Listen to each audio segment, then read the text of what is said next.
Hi, Limit Break Overdrive with my thoughts about the Scourge League and everything that went into the game at the same time. So mostly positive, but some negative things, but yeah, mostly a good league. So first of all, the Scourge mechanic itself, it's pretty good. I mean, you get in and out of it with just pressing the V button, so it's pretty smooth. You choose when you get in, when you get out, except when you're close to an expedition, so maybe there's a problem with that, but yeah, for the most part pretty good.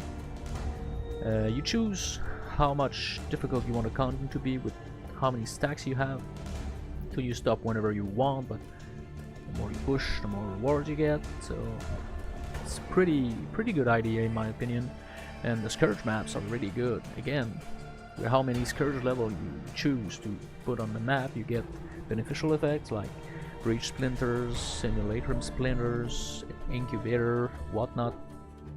But on the other hand, you're getting detrimental effects like degen or taking damage every time you shift in and out of the Scourge. So overall, pretty good mechanic. And the thing that I don't know why they did it like this is the cooker for the item. I mean, you basically they probably thought you would craft an item, put it in the cooker, and risk getting it bricked with a bad detrimental effect like can't deal physical damage, or if you're lucky just minus res, but having the chance to get a good beneficial item like +1 or a keystone even, which I never got. But I mean, the chance is so low and the upsides are not that good. I mean, why would you do that? I mean, the only way I was using that is with unique items. When you've got duplicates, you can just put them in there and hope to get something. For example, cold iron points.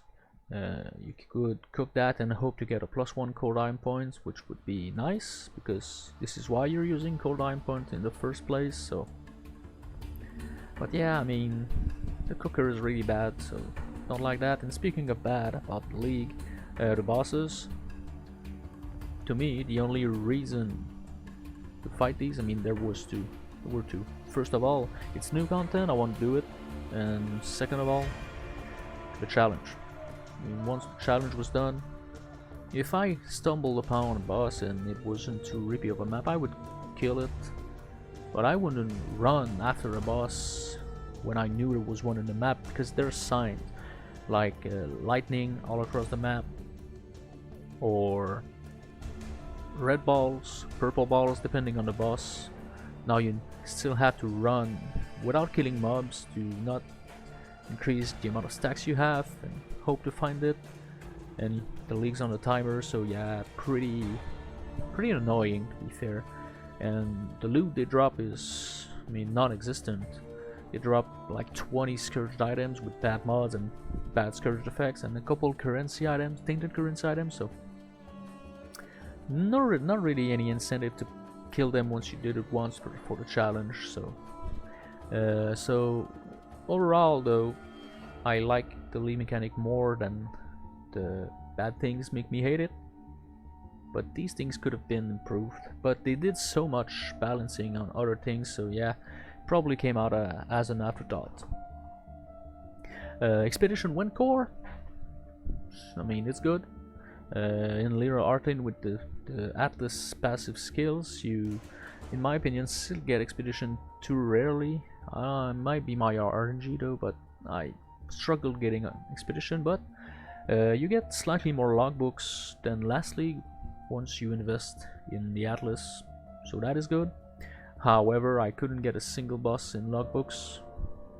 Not lucky, you're gonna say, but maybe they should increase the odds, because last league I killed a bunch of bosses, but of course we had Expedition every map, so I mean, my feeling is that Expedition is slightly too rare and the bosses are way too rare, but you can still manage to get enough Expedition currency to gamble uniques. I gambled a couple good uniques or get good things from 2 yen.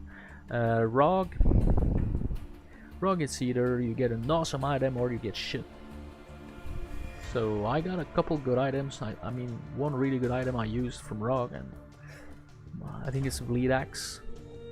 But for the most part, not good. But this is Rogue, so you need to invest to get something good. And Danig, yeah, okay, who gives a shit about Danig?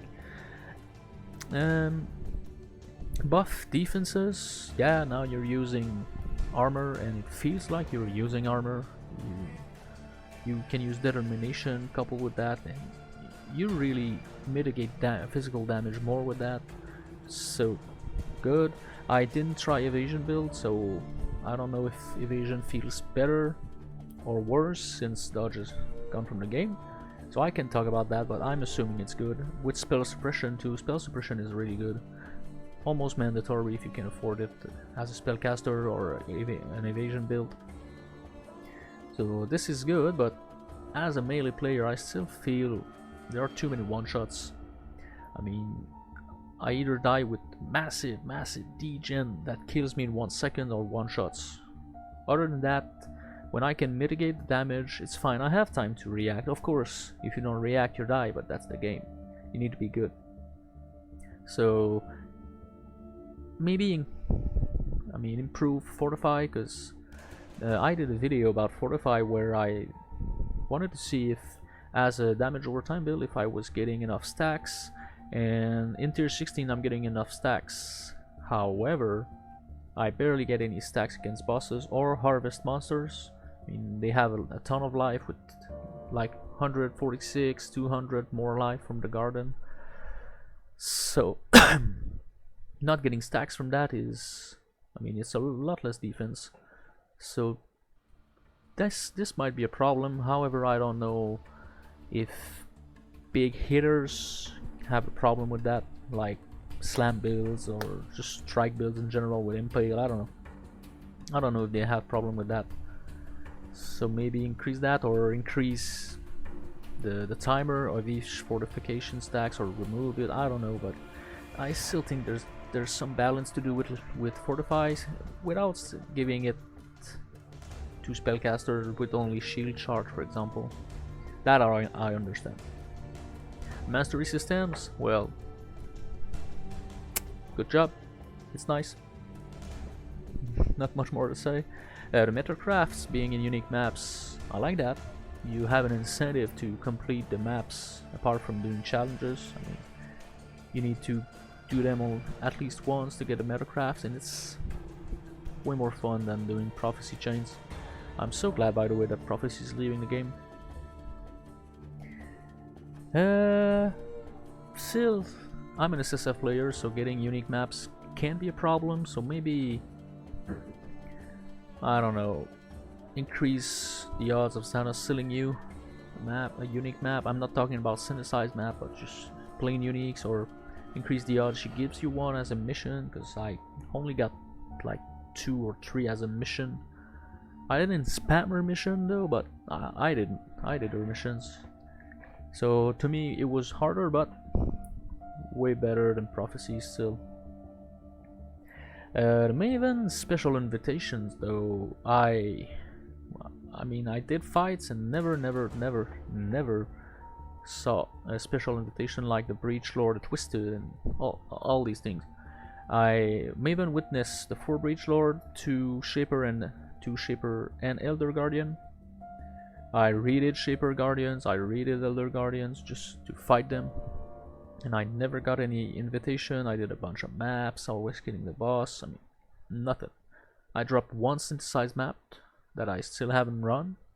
Could do it though, and witness it, maybe I would get something. But yeah, man, is it just really bad RNG, or is the special invitation drop rate too low, or do you have to do something special? Do you have to kill Maven first now? Because I didn't fight Maven, I didn't get there. So I mean, there's that. This league is probably one of the worst league, in my opinion, that I experienced for performance issues. I mean, practically every day when I was playing, the game crashed at least once. Where, I mean, in the other leagues the game barely ever crashed. I mean, sometimes the first or 2 days, and I'm not talking about leagues. Was it Ultimatum where there were huge server issues? I'm talking about leagues that have a good start. Barely ever get crashes, but this league is all over the place. So don't know what happened there, and it's still going. It's better, but I still got crashes this week. I mean, they will probably improve that if they can, because I don't think they make the server crash on purpose. Last thing I want to talk about is the challenges. I like doing challenges. I'm not striving to get 40 or 36. I'm striving to get at the minimum 24 in, as much as I can after that. Now I'm at 26, and I counted that, and if I were to migrate to Trade League, I would get 31 instantly, like in 5 minutes. I could buy a Sacred Orb, a logbook with a boss, for example, do that and get my challenges, because in my opinion they added way too many RNG challenges, and I completed some RNG challenges.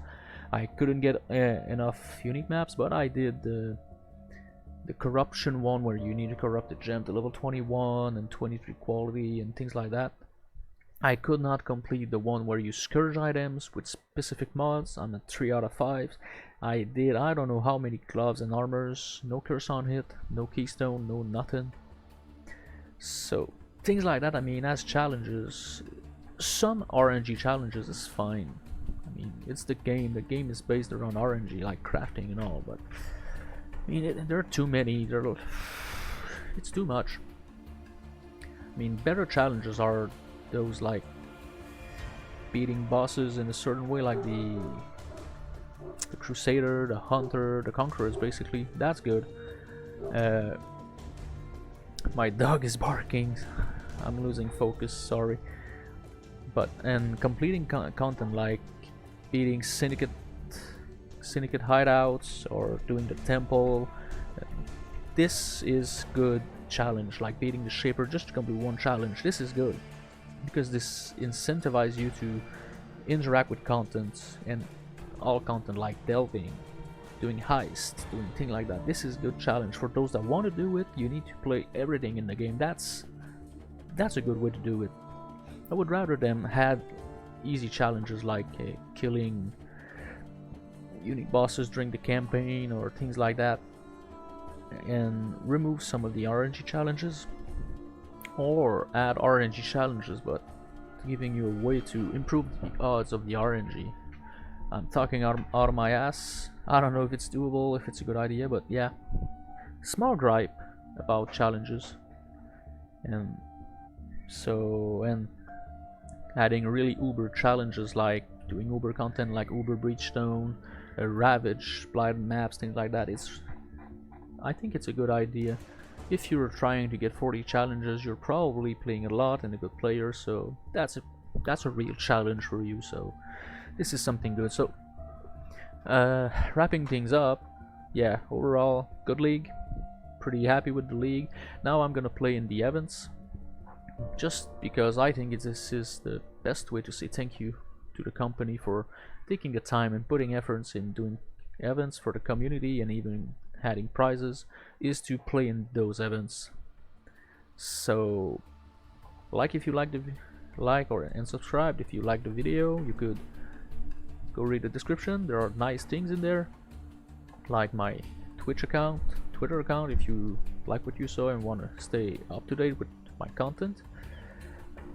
Other than that, thanks for watching, and I hope to see you on the beach in every single event that GGG is planning for December. So thank you very much.